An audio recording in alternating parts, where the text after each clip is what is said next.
Hey, YouTube. Vamos, amigos. It is your boy Duke, and I am here, brought to you by EliteFantasy.com, giving you the Euro 2020 and 2021 preview.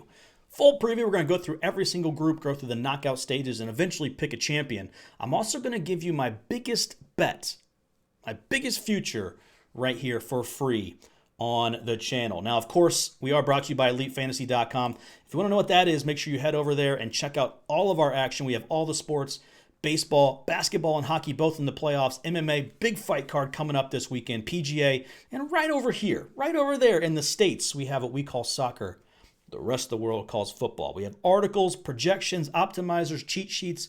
These podcasts will likely be up there. And the most important thing I want to point out, the soccer chat room. This is where we hang out 24/7, talking all things footy, whether it's domestic play or now heading into the summer, certainly talking about the Euros as far as who's going to be up in the following day, who are the best plays and best bets, futures, everything.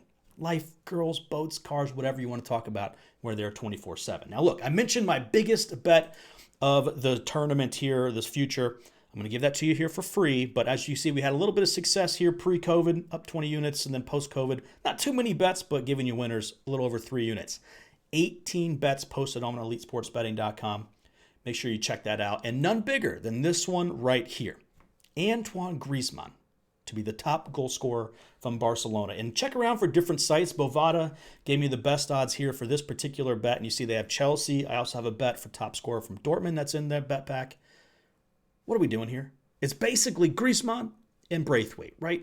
Ousmane Dembele, group of death. They're not going to score a billion goals. They're not going to rotate the side completely, but so maybe he gets what? One start, get some time off the bench. Don't think there's enough value there for plus 600. Pedri, too young, not going to play enough. Frankie de Jong, the Netherlands, doesn't score enough, plus 1,200, not really an option. Jordi Alba, left back, Spain, what? Sergio Busquets, dude's got COVID. He ain't going to get it done. Longley, come on, what are we doing here? So it's between Griezmann and Braithwaite. You might say, Duke, minus 200. Little juicy. Consider the odds. I do like Denmark in this tournament. Braithwaite's been in okay form, I guess, getting some time for Barcelona. It's funny that these guys are your top two options. And it's really Braithwaite who had a bit of a better year. But Griezmann, once he puts on Les Bleus, he rips that thing open to show us the Superman on his chest. He's also on penalty kicks, scores from open play. We expect France to play, 5, 6, 7 games. Certainly going to lead to plenty of chances for this man. So I'll pay the juice. I'm going 4 units to win 2. Biggest bet pre-tournament for the future there. Speaking of which, let's get to our tournament here. We have Group A, B, C, D, E, and F. We'll get to the group of death as we go through, but we'll start with A.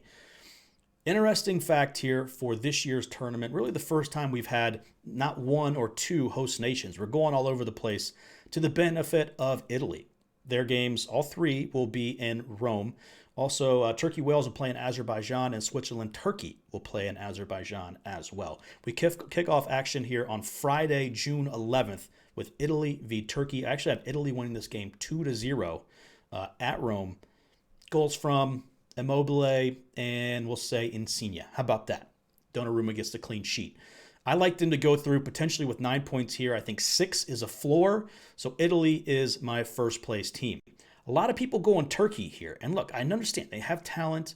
They do like to get forward and score some goals, but this is a tough group overall. All 3 of these teams are relatively balanced, but for me, the Swiss move into second place. Big game experience, big tournament experience.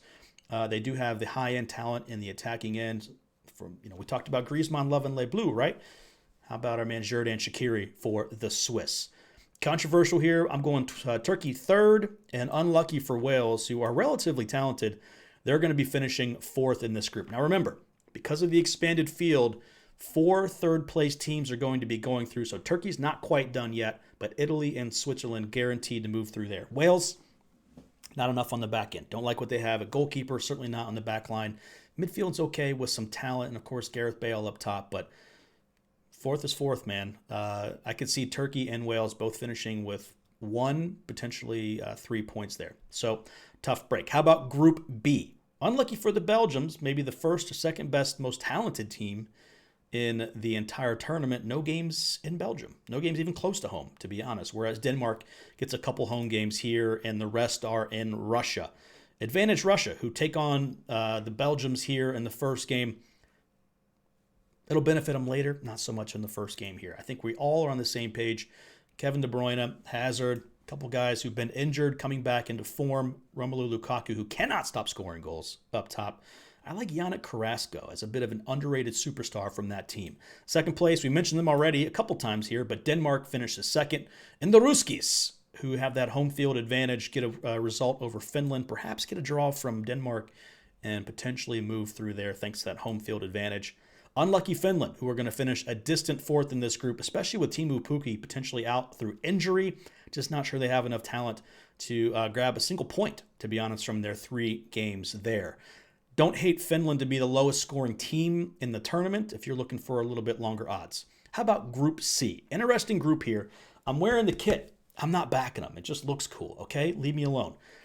Netherlands, the most talented team in the group by a decent margin, but their manager is a joke. Frank de Boer has had nothing but failure at every single stop outside of Ajax. I think he's what holds back this very, very talented Netherlands team. Also, no Van Dijk is an issue for them. Really hurts their ceiling as far as how far they can go in the tournament.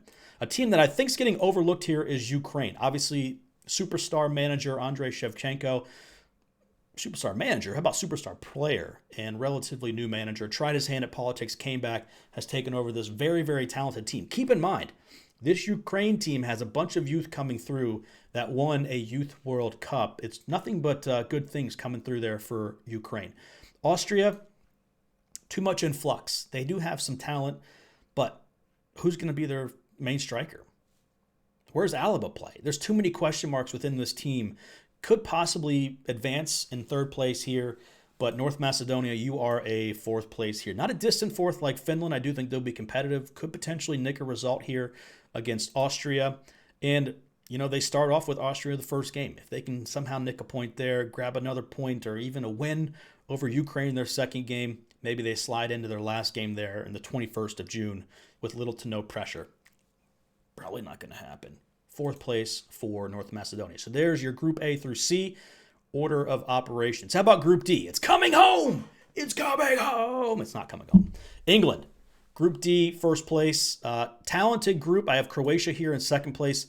The Scots, who are playing at Glasgow, finished third.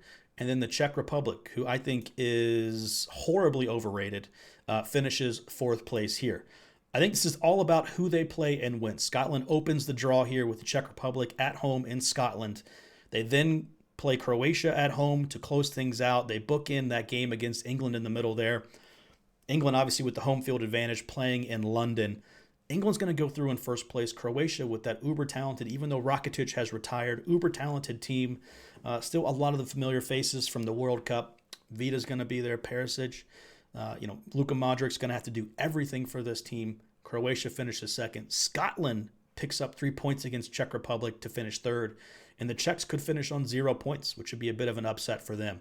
England going through in first place. But is that a good thing? We'll talk about that here in a second. How about Group E? España, I have them finishing first. Swedes finishing second. Poland third. And Slovakia fourth. What the hell are you doing, Duke? We got Lewandowski, the best forward in the world, finishing third. It's all about talent, man. I like the way the Swedes are playing, even without Zlatan. They know what they are. They play a 4-4-2. They go out. Everyone knows their role, and they go and manage the games and get results. Poland, for whatever reason, just doesn't have the depth, I think, to get it done. A little bit on the older side, little elder legs throughout the team, and then Slovakia. What is it with all these, Eastern European teams, or Western European teams getting no love from your boy Duke? Just don't love them. Don't love the way the teams play. Group of death. Interesting setup here.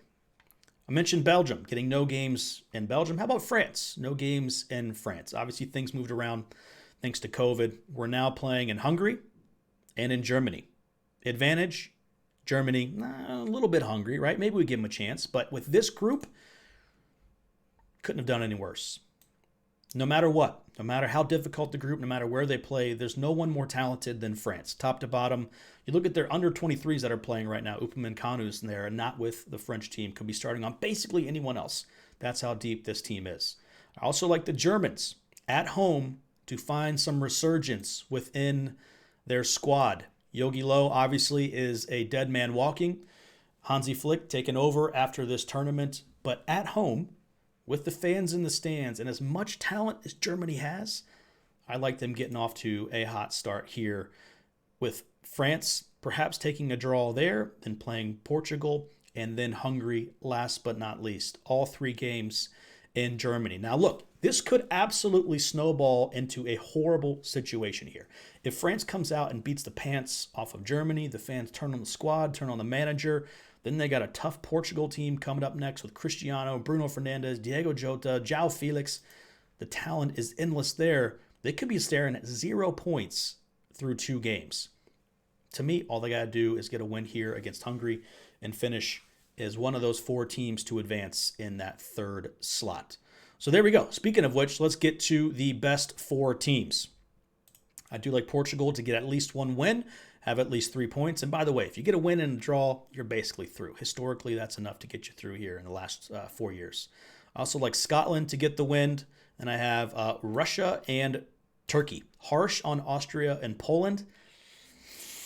Man, Finland is really the one that gets it done here for the Ruskies. I like them going through on goal differential there with just 3 points. If they do happen to nick another point, perhaps against Denmark, 4 points they'd be through.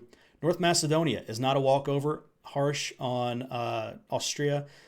And then, look, many people have Poland sitting in 2nd place. For them to miss out on the knockout rounds would be a massive upset. Czech Republic, I think, is no good. Wales, I think, could absolutely struggle. We could be looking at Turkey potentially not going through there, but that's how we see it. So let's move on to the knockout stages. Belgium and Scotland. Pretty easy here. And when we're looking at the team that concedes the most goals, I like to look at a team that's going to finish 3rd and then come in and have a tough matchup. That, to me, is Scotland, who is not going to have an easy path through group play and then come up with maybe the most talented team, the most talented goal-scoring team in the tournament there in the round of 16. I like Belgium to win big in that matchup there. I love Ukraine. I really like Italy. Italy goes through, advances past Ukraine. France and Russia. French, just too tough, and we were coming up here for Clash of the Titans. Now we have Croatia versus Sweden. Croatia with the experience in the big games. I like them as well. We come down here. Spain takes care of Turkey. This is where we're talking about. Does it make sense for England to finish 1st or somehow try to wiggle their way into 2nd? The tough part about that Group D is 1st place is guaranteed to play another team from the group of death. Could be Portugal, could be Germany. Whereas, 2nd place, you get a much easier matchup. As it stands, I still like England to get it done there, but come up against a tough team in Spain here in the quarterfinals. Last but not least, we have Netherlands versus Portugal. This is where I see the Dutch bowing out. Again, De Boer, not a big game coach. He's holding this team back. Plenty of talent on both sides, but Portugal in that 3rd place category there from Group F gets the job done behind Cristiano Ronaldo. And need I remind you, that's where they were the last time they won the European Championship, advanced in 3rd place, and went on to win through the knockout stages. Denmark, we talked about them potentially winning 1 game here in the knockout stage. They get the Swiss, relatively good matchup considering the potential matchups they could have. Bang, Denmark goes through. How about up top? Belgium, Italy. Classic case of attack versus defense. I do like that base of Donnarumma, Chiellini, and Bonucci, but I think they lack the top-end talent to really get it done on the offensive end of things, the attacking side. Maybe a game that goes to penalties, maybe 1-1, maybe even 0-0, but Belgium does get it done. Thibaut Courtois comes up with some big saves throughout that game. France, Croatia, unlucky Croatia, you've run into the juggernaut. Bam, France goes through. Spain, England. I love Spain. I actually sneaky like Alvaro Morata to take a little stab to be the top goal scorer in the tournament because they're on the easier half of the group. They get to avoid Belgium and France until the final. England's talented, but we got to worry about Harry Maguire's health and how we end up lining up as a back. Is it a back 3? Is it a back 4? And who takes those spots? You would think by this point Maguire would be back. Perhaps he helps their chances. I do like Jadon Sancho as a potential young player of the tournament to come through. Spain gets through. Sorry, England. Maybe in a couple years. Portugal, Denmark. Tough matchup for Denmark here. Portugal, tough road. You can get to this spot in the group of death, playing Netherlands and then Denmark. This might be the easiest game they play after Hungary. I have them advancing as well. 4 of the pre-tournament favorites, England is tossed out. I don't see any value on them pre-tournament. Belgium and France. To me, this is really a preview of what the final should have been, and it's just unlucky draw as far as how the teams have come out. Belgium. They've been the team of the future for how many years now? It's absolutely time for them to get it done, but for me, there's too much depth, and most importantly, they have N'Golo Kante. Yuri Tielemans is an unbelievable player. He can't hang with the likes of N'Golo Kante. He really allows Paul Pogba to run free, Griezmann to play underneath that forward, Benzema and Giroud, some combination of one or maybe even both getting up front there. I love the way France is set up, especially long term, and I love the depth they'll have to possibly rotate the team once through group play to save some legs here. It's going to be an absolute battle, another game that could head to penalties, but I do like France to advance. Spain versus Portugal. Tough matchup. I didn't think Portugal would get here, but as the draw has it, here's where we are. I mentioned Morata as potentially the goal scorer, top goal scorer of the tournament. How about our boy Cristiano Ronaldo? How do you get to the semifinals of a Euro breakdown and not mention Cristiano Ronaldo? He's old, guys. He's old. And to get to this spot, he's going to have to step up and perform. They are surrounded by talent in that team from back to front. Ruben Diaz just won Player of the Year in the Premier League, sitting next to the longtime stalwart Pepe, assuming he's not suspended from something stupid he did. It's going to be an absolute battle here as well. Luis Enrique gets his boys to the final. I like them to get it done. Spain heads to the final. Now, here's where the rubber meets the road. I love Spain. I love them to get to the final. I like Alvaro Morata to be the top scorer in the tournament at plus 2,000. I like Spain to win it. It's a bit chalky. It is what it is, but I like Spain to win the game. So there you go. That's our tournament. All the group winners and our tournament champion, France. Plus 500. Not a terrible number. Not something I'm betting, but if you want to, go nuts. Now, I mentioned as far as the Turkey and France preview Turkey and Italy preview goes, I will be putting a video up every single day. If you like the content so far, make sure you hit the subscribe button and throw us a like. We'll be doing this every single day for group play. My article is out now on EliteFantasy.com, breaking down this Italy and Turkey game from a daily fantasy perspective. We do love the likes of Insigne, Berardi, who are going to be probably taking set pieces, Çalhanoğlu, who's maybe the best dead ball taker in the tournament, outside maybe Seb Larson, a couple guys with no pace but beautiful right feet. How about Yilmaz up top for Turkey? I don't know. I don't see him getting it done. 2-0 win for our boys from Italy at home, getting the tournament kicked off. 3 games coming up on Saturday, which means we'll be previewing all 3 here on the channel Friday evening.